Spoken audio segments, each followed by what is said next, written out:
Hello everyone, this is Deepak and இன்னைக்கு நம்ம வீடியோவில் எதை பற்றி பார்க்க போகிறோம் அப்படின்னு பார்த்தீங்கன்னா வென்டிலேட்டர் செட்டிங்ஸ் பற்றி தான் பார்க்க போகிறோம். நம்ம சேனலில் ஆல்ரெடி வென்டிலேட்டரை பற்றி வீடியோஸ் நான் போஸ்ட் பண்ணியிருந்தேன், இன்ட்ரோடக்ஷன் அண்ட் மெக்கானிசம்ஸ்லாம். அதெல்லாம் நீங்கள் பார்க்கல அப்படின்னா அதை பார்த்துட்டு வாங்க. லிங்க் நான் கீழே டிஸ்கிரிப்ஷனில் கொடுக்குறேன். ஸோ வாங்க வீடியோக்குள்ளே போகலாம்.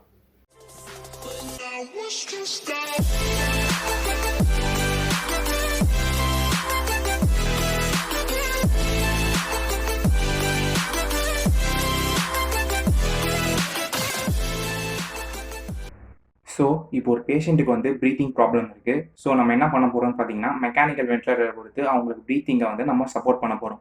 ஸோ இந்த எந்த ஃபார்மில் நம்ம சப்போர்ட்டை ப்ரொவைட் பண்ணுறோம் அப்படின்னு பார்த்தீங்கன்னா வென்டிலேஷன் அண்ட் ஆக்சிஜனேஷன். ஓகேங்களா? ஸோ வென்டிலேஷன் அப்படின்னா என்னென்னு பார்த்தீங்கன்னா நம்ம ஆக்சிஜனை லங்ஸில் இருக்கிற ஆல்வியோலுக்கு கொண்டு போய் கொடுக்குறோம். அண்ட் அதே மாதிரி ஆக்சிஜனேஷன் தான் என்னென்னு பார்த்தீங்கன்னா அந்த ஆல்வியோவில் இந்த ஆக்சிஜன் பிளட்டுக்கு போய் சேர்றது தான் பார்த்தீங்கன்னா ஆக்சிஜனேஷன். ஸோ இந்த ஃபார்ம் ஆஃபில் தான் நம்ம சப்போர்ட் பண்ணுறோம். ஸோ இப்போது இந்த வென்டிலேட்டரில் நிறைய செட்டிங்ஸ் இருக்கும். ஓகேங்களா? இப்போ ஒரு பேஷண்ட்டுக்கு அவங்களோட கண்டிஷனுக்கு ஏற்ற மாதிரி நம்ம என்ன பண்ணணும்னா இந்த வென்டிலேட்டரில் செட் பண்ணணும். அப்போ தான் அதுக்கேற்ற மாதிரி தான் நம்ம மெக்கானிக்கல் வென்டிலேட்டர் என்ன பண்ணணும்னு பார்த்தீங்கன்னா அந்த பேஷண்ட்டை அசிஸ்ட் பண்ணணும். ஸோ அதன் வகையில் ஃபஸ்ட்டு என்ன இருக்குதுன்னு பார்த்தீங்கன்னா மோட்ஸ். ஸோ ஃபஸ்ட்டு நம்ம மோடை தான் செலக்ட் பண்ணணும். ஸோ மோட்னா என்னன்னு பார்த்தீங்கன்னா மெக்கானிக்கல் வென்டிலேட்டர் எப்படி ஒரு பேஷண்ட்டுக்கு அசிஸ்ட் பண்ண போகுது அப்படின்றது மோட் பேஸ் பண்ணி தான் இருக்கும். ஸோ நிறைய டைப்ஸ் ஆஃப் மோட்ஸ் இருக்குது. அதெல்லாம் பற்றி நம்ம ப்ரீஃபாக இன்னொரு வீடியோவில் பேசலாம். இந்த டைம் பீயிங்கில் இப்போ ஒரு பேஷண்ட்டுக்கு ஃபுல் வென்டிலேட்டர் சப்போர்ட் வேணும் அப்படின்னா அப்போ நம்ம அசிஸ்ட் கண்ட்ரோல் வென்டிலேஷன் நம்ம மோடை நம்ம செலக்ட் பண்ணலாம். அண்ட் அதே மாதிரி இப்போ ஒரு பேஷண்ட்டுக்கு பார்ஷியல் வென்டிலேட்டர் சப்போர்ட் தான் வேணும் அப்படின்னா அப்போ நம்ம SIMV அதாவது சிங்க்ரனஸ் இன்டர்மினன்ட் மேண்டேட்டரி வென்டிலேஷனுக்கு மோடை நம்ம சூஸ் பண்ணலாம். நெக்ஸ்ட்டு பார்த்தீங்கன்னா டைடல் வால்யூம். ஸோ டைடல் வால்யூம்னா என்ன அப்படின்னு பார்த்தீங்கன்னா நார்மலாக எவ்வளோ வால்யூம் ஆஃப் ஏர், எவ்வளோ அமௌண்ட் ஆஃப் ஏர் நான் ஒரு ப்ரீத்திங் பண்ணுறப்போ நம்ம இன்ஹேல் பண்ணுறப்போ சரி இல்லை எக்ஸேல் பண்ணுறப்பையும் எவ்வளோ அமௌண்ட் ஆஃப் ஏரை எடுத்துக்கிறோம் அப்படின்றது தான் பார்த்தீங்கன்னா டைடல் வால்யூம். ஸோ இப்போ இந்த டைடல் வால்யூம் நார்மலாக எவ்வளோ கொடுக்கணும் அப்படின்னு பார்த்தீங்கன்னா 5 to 10 ml/kg of body weight தான் பார்த்தீங்கன்னா நார்மல் ரேஞ்ச். ஓகேங்களா? இதுக்குள்ளே நம்ம எவ்வளோ வேணாலும் டைடல் வால்யூம் செட் பண்ணலாம். ஸோ இப்போது ஒரு பேஷண்ட் வால்யூம் கண்ட்ரோல் மோடில் இருக்காங்க அப்படின்னா அப்போ அவங்களோட டைடல் வால்யூம் ஆல்ரெடி நம்ம ப்ரீயாகவே செலக்ட் பண்ணிவிடுவோம். ஸோ நம்ம எப்படி டைம் அவங்க இன்ஹேல் பண்ணும்போது அந்த particular volume of tidal volume தான் பார்த்தீங்கன்னா அவங்களுக்கு டெலிவர் ஆகும். அண்ட் அதே மாதிரி ப்ரெஷர் கண்ட்ரோல் மோட்லேயும் பார்த்தீங்கன்னா இங்கே நம்ம டைடல் வால்யூமை எப்படி அட்ஜஸ்ட் பண்ணுவோம் அப்படின்னு பார்த்தீங்கன்னா ப்ரெஷர் செட்டிங்கை நம்ம இன்க்ரீஸ் ஆர் டிக்ரீஸ் பண்ணுறது மூலியமாக நம்ம டைடல் வால்யூமை இங்கே நம்ம அட்ஜஸ்ட் பண்ணிக்கலாம். அண்ட் நெக்ஸ்ட்டு பார்த்தீங்கன்னா ஃப்ரீக்வன்சி ரேட் இல்லைனா ரெஸ்பிரேட்டரி ரேட். ஸோ இதை நம்ம நார்மலாக பார்த்தீங்கன்னா ப்ரீத்திங் ரேட்டுன்னு சொல்லுவோம். ஸோ சிம்பிளாக இந்த பர்டிகுலர் செட்டிங் நம்ம ப்ரீத்திங் ரேட்டை கண்ட்ரோல் பண்ண போகுது. ஓகேங்களா? ஸோ நார்மலாக 10 to 20 breaths per minute தான் பார்த்தீங்கன்னா நார்மலான ரேஞ்ச். ஓகேங்களா? ஸோ இப்போ நம்ம இந்த ஃப்ரீக்வன்சி செட் பண்ணுறதுனால நம்ம வென்டிலேட்டர் இந்த பர்டிகுலர் டைமுக்கு அதாவது இப்போ இந்த பர்டிகுலர் மினிட்டுக்கு இவ்வளோ அமௌண்ட் ஆஃப் பிரெத் தான் பார்த்தீங்கன்னா அந்த பேஷண்ட்டுக்கு கொடுக்கும். ஓகேங்களா? ஸோ அதுதான் பார்த்தீங்கன்னா இந்த ஃப்ரீக்வன்சி ரேட்டோட செட்டிங்கோட யூஸ். அண்ட் நெக்ஸ்ட்டு பார்த்தீங்கன்னா FiO2 அதாவது fraction of inspired oxygen concentration தான் பார்த்தீங்கன்னா FiO2 அதாவது ஒரு கான்சென்ட்ரேஷன் ஆஃப் ஆக்சிஜன். ஸோ இப்போ ஒரு பேஷண்ட் இன்ஹேல் பண்ணும்போது எவ்வளோ அமௌண்ட் ஆஃப் எவ்வளோ கான்சென்ட்ரேஷன் ஆஃப் ஆக்சிஜன் அவங்க இன்ஹேல் பண்ணுறாங்க அப்படின்றது தான் பார்த்தீங்கன்னா FiO2.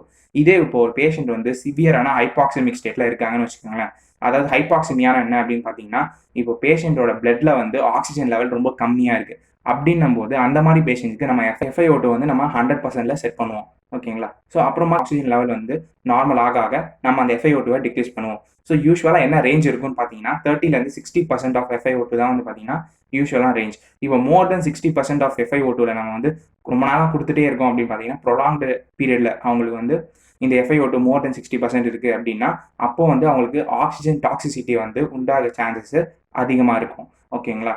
ஸோ இதை நம்ம பார்க்கணும்.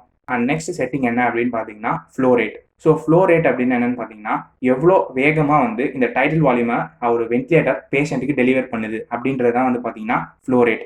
ஸோ யூஸ்வலாக 60லேருந்து 120 liters per minute வரையும் ஃப்ளோ ரேட் இருக்கும். ஸோ இப்போ இந்த 120 liters எப்போ தேவைப்படும் அப்படின்னு பார்த்தீங்கன்னா ஒரு பேஷண்ட்டோட எக்ஸ்பிரேட்டரி டைம் ரொம்ப அதிகமாக வேணும் அப்படின்னா அந்த மாதிரி டைமில் தான் பார்த்தீங்கன்னா 120 liters per minute போகும். ஏன் அவங்க எக்ஸ்பிரேஷன் டைம் அது ப்ரொலாங்காக இருக்கும் அப்படின்னு பார்த்தீங்கன்னா அவங்களுக்கு எனி அப்ஸ்ட்ரக்டிவ் டிசீஸ் இருக்கலாம். இப்போ COPD, ஆஸ்மாட்டிக் அட்டாக் அந்த மாதிரியான அவங்களுக்கு அப்ஸ்ட்ரக்டிவ் டிசீஸ் ப்ரெசென்ட் ஆகிடுச்சுன்னா அப்போ நம்ம இந்த ஃப்ளோ ரேட்டை அதிகமாக 120 liters per minute வைக்கணும். ஓகேங்களா? எல்லாமே பேஷண்ட்டோட டிமாண்டை பொறுத்து தான் பார்த்தீங்கன்னா நம்ம அட்ஜஸ்ட் பண்ணணும். இப்போ இந்த ஃப்ளோ ரேட்டை வந்து நம்ம ரொம்ப கம்மியாக செட் பண்ணுறோம்னு வச்சுக்கோங்களேன். அப்போ வந்து பேஷண்ட் வென்டிலேஷன் இருக்குது பார்த்தீங்களா, அது வந்து சரியாக நடக்காது. ஸோ பேஷண்ட்டோட ஒர்க் ஆஃப் ப்ரீத்திங் வந்து இன்க்ரீஸ்டாக இருக்கும். ஓகேங்களா? இதே நீங்கள் வந்து இந்த ஃப்ளோ ரேட்டை வந்து ரொம்ப அதிகமாக செட் பண்ணிட்டீங்கன்னா, இதனால் மீன் ஏர்வே ப்ரெஷர் இருக்குது பார்த்தீங்களா, அது வந்து கம்மியாகிடும். ஸோ மீன் ஏர்வே ப்ரெஷர் கம்மியாக ஆரம்பிச்சிச்சுன்னா என்ன நடக்கும் பார்த்தீங்கன்னா, ஆக்சிஜனேஷன் வந்து கம்மியாயிடும். ஸோ அதுவுமே நமக்கு ப்ராப்ளம் தான். ஓகேங்களா? ஸோ இதை வந்து நம்ம செக் பண்ணணும். அடுத்து வந்து பார்த்தீங்கன்னா ஐஇ ரேஷியோ. ஸோ ஐஇனா இன்ஸ்பிரேட்டரி அண்ட் எக்ஸ்பிரேட்டரி ரேஷியோ. ஓகேங்களா?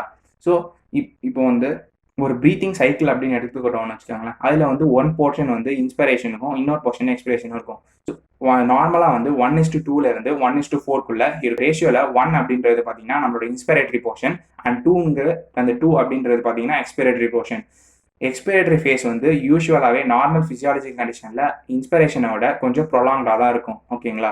ஸோ நம்ம லார்ஜர் ஐ ரேஷியோ இருக்கலாம். இப்போ ஒரு பேஷண்ட்டுக்கு வந்து நான் ஆல்ரெடி சொன்ன மாதிரி ப்ரொலாங்ட் எக்ஸ்பிரேட்டரி டைம் இருந்துச்சுன்னா, இதெல்லாம் எதனாலன்னு பார்த்தீங்கன்னா அவங்களுக்கு ஆல்ரெடி ஒரு அப்ஸ்ட்ரக்ஷன் டிசீசஸ் இருந்துக்கலாம். அதனால வந்து அவங்களோட லங்ஸ்லேயே வந்து ஏர் வந்து ட்ராப் ஆகிருக்கும். ஸோ அவங்களோட அசசரி மசில்ஸ்லாம் என்ன பண்ணணும்னு பார்த்தீங்கன்னா அந்த ஏரை வந்து புஷ் பண்ணி வெளில தள்ளுறதுக்கு இட் டேக் சம் டைம். ஓகேங்களா? இந்த ஐஇ ரேஷியோ வந்து ஒரு பேஷண்ட் அட்ஜஸ்ட் பண்ணோம்னா அதுக்கு நம்ம ஃப்ளோ ரேட், இன்ஸ்பிரேட்டரி டைமு, அப்புறம் டைடல் வால்யூம், இந்த ஃப்ரீக்வன்சி ரேட்லாம் வந்து பார்த்தீங்கன்னா அதை அட்ஜஸ்ட் பண்ணாவே நமக்கு ஐஇ ரேஷியோ வந்து அட்ஜஸ்ட் ஆகும். ஓகேங்களா? ஸோ அடுத்த செட்டிங் பார்த்தீங்கன்னா ட்ரிகர் சென்சிட்டிவிட்டி. ஸோ ட்ரிகர் சென்சிட்டிவிட்டினா என்னென்னு பார்த்தீங்கன்னா இன்டர் மிஷின்லேருந்து அவங்க பிரெத்தை வாங்குறதுக்கு அந்த பேஷண்ட்டாக அவங்க வந்து என்ன எஃபர்ட்டை வந்து அவங்க ஜென்ரேட் பண்ணணும். இந்த எஃபர்ட்டுன்னு சொல்கிறது வந்து பார்த்தீங்கன்னா நான் நெகட்டிவ் ப்ரெஷர் தான் வந்து பார்த்தீங்கன்னா எஃபர்ட் அப்படின்னு சொல்கிறேன். ஸோ பேஷண்ட்டுக்குள்ளே ஒரு நெகட்டிவ் ப்ரெஷர் கிரியேட் ஆகணும். ஸோ அப்போ தான் வந்து பார்த்தீங்கன்னா வென்டிலேட்டர்லேருந்து பிரெத்து வந்து அவங்களுக்கு போகும். ஓகேங்களா? அந்த வால்யூம் ஆஃப் ஏர் வந்து அவங்களுக்கு போகும் பேஷண்ட்டுக்கு. ஓகேங்களா? ஸோ இது வந்து ட்ரிகர் சென்சிட்டிவிட்டி நம்ம எவ்வளோ செட் பண்ணோம் அப்படின்னு பார்த்தீங்கன்னா -1 ஆனா -2 சென்டிமீட்டர் ஆஃப் வாட்டர் ப்ரெஷர் வந்து நம்ம செட் பண்ணிக்கணும். இதே வந்து ரொம்ப அதிகமாக நம்ம செட் பண்ணுறோம் அப்படின்னா ப்ரெஷரை, ஸோ அப்போ என்ன ஆகும்னு பார்த்தீங்கன்னா ஆட்டோ ட்ரிகர் ஆகிடும் நம்மளோட வென்டிலேட்டர். ஸோ அதனால ஃப்ரீக்வன்சி ரேட்டுமே வந்து பார்த்தீங்கன்னா அந்த இடத்துல இன்க்ரீஸ் ஆக ஆரம்பிச்சிடும். இதே வந்து நீங்கள் ரொம்ப கம்மியான ப்ரெஷர் செட் பண்ணுறீங்க அப்படின்னா அவங்களோட ப்ரீத்திங் டைம் அதாவது ஸ்டார்ட் ஆகிறதுக்கே வந்து பார்த்தீங்கன்னா ரொம்ப டிஃபிகல்ட்டாக இருக்கும். ஓகேங்களா? ஸோ இதுதான் வந்து பார்த்தீங்கன்னா ட்ரிகர் சென்சிட்டிவிட்டி. ஸோ அடுத்து என்ன அப்படின்னு பார்த்தீங்கன்னா பீப், அதாவது பாசிட்டிவ் எண்ட் எக்ஸ்பிரேட்டரி ப்ரெஷர் தான் வந்து பார்த்தீங்கன்னா பீப் அப்படின்னு ஷார்ட் ஃபார்மாக சொல்லலாம். ஸோ இப்போ நம்ம ஏர்வேஸ் எல்லாமே வந்து பார்த்தீங்கன்னா எக்ஸ்பிரேஷன் அப்போ நேரோ ஆக ஆரம்பிச்சிடும். ஓகேங்களா? அதே மாதிரி இந்த ஆல்வியோலையும் என்ன ஆகும் பார்த்தீங்கன்னா அதனால கொலாப்ஸ் ஆக ஆரம்பிச்சிடும்.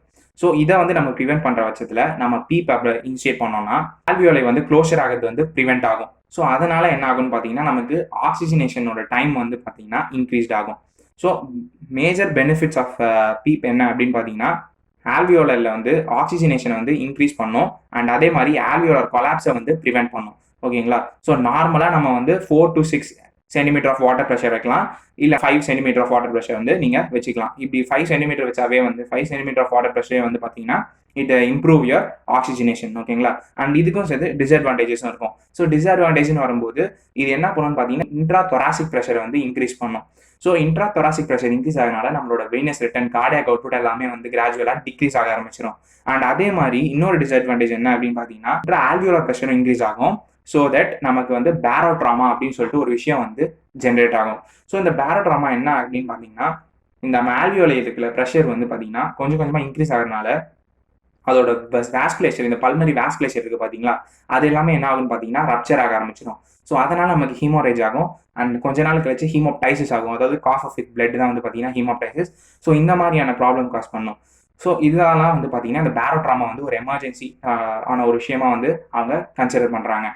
அண்ட் அடுத்து வந்து பார்த்தீங்கன்னா அலாரம்ஸ். ஸோ வென்டிலேட்டரில் வந்து பார்த்தீங்கன்னா வென்டிலேட்டர் அலாரம் பிளேஸ் பண்ணுவாங்க. இது வந்து ஒரு சேஃப்டி மெக்கானிசம் தான். இது என்ன அப்படின்னு பார்த்தீங்கன்னா வென்எவர் இப்போ வந்து ஏதாச்சும் ஒரு ப்ராப்ளம் வந்து அக்கர் ஆகுது அப்படின்னும் போது அது வந்து டக்குன்னு ஒரு அலாரம் பீப்பிங் சவுண்ட் கொடுக்கும். ஸோ தட் நம்ம வந்து அதை வந்து கரெக்ட் பண்ணிடலாம். ஸோ தட் அந்த ப்ராப்ளம் வந்து நம்ம கரெக்ட் பண்ணிக்கலாம். ஸோ இப்போ வந்து இந்த வென்டிலேட்டர் அலார்ம்ஸ் இப்போலாம் வந்து பீப் ஆகும் அப்படின்னு பார்த்தீங்கன்னா ப்ரெஷர் ரொம்ப அதிகமாக இருந்துச்சுன்னா, இல்லை வந்து ஹை ஃப்ரீக்வன்சி இருந்துச்சுன்னா, இல்லை பீப் ரொம்ப அதிகமாக இருக்குது, இல்லை ரொம்ப டிக்ரீஸ்டாக இருக்குது, இல்லை ப்ரெஷர் ரொம்ப கம்மியாக இருக்குன்னா அந்த மாதிரி இடத்துலலாம் வந்து பார்த்தீங்கன்னா வென்டிலேட்டர் அலார்ம்ஸ் நமக்கு வந்து எஃபெக்டிவாக இருக்கும். ஓகேங்களா? ஸோ இதுதான் வந்து பார்த்தீங்கன்னா settings of mechanical ventilator. And ventilator மோட்ஸை பற்றி நான் சீக்கிரமாக வீடியோ அப்லோட் பண்ணுறேன். ஸோ இந்த வீடியோ உங்களுக்கு பிடிச்சிருக்கும் நான் நம்புகிறேன். இந்த வீடியோ உங்களுக்கு பிடிச்சிருந்துச்சுன்னா ஒரு லைக் போட்டு சப்போர்ட் பண்ணுங்கள். ஏதாச்சும் ஒரு இம்பார்ட்டன்டான பாயிண்ட்ஸ் நான் மிஸ் பண்ணிட்டேன் அப்படின்னு நீங்கள் ஃபீல் பண்ணிங்கன்னா அதுவும் எனக்கு கீழே கமெண்ட்டில் ஆட் பண்ணுங்கள், நானும் தெரிஞ்சுக்கிறேன். அண்ட் நம்ம சேனல் மறக்காமல் சப்ஸ்கிரைப் பண்ணுங்கள், அப்போ தான் நான் போடுற வீடியோஸ் எல்லாமே உங்களுக்கு வந்து சேரும்.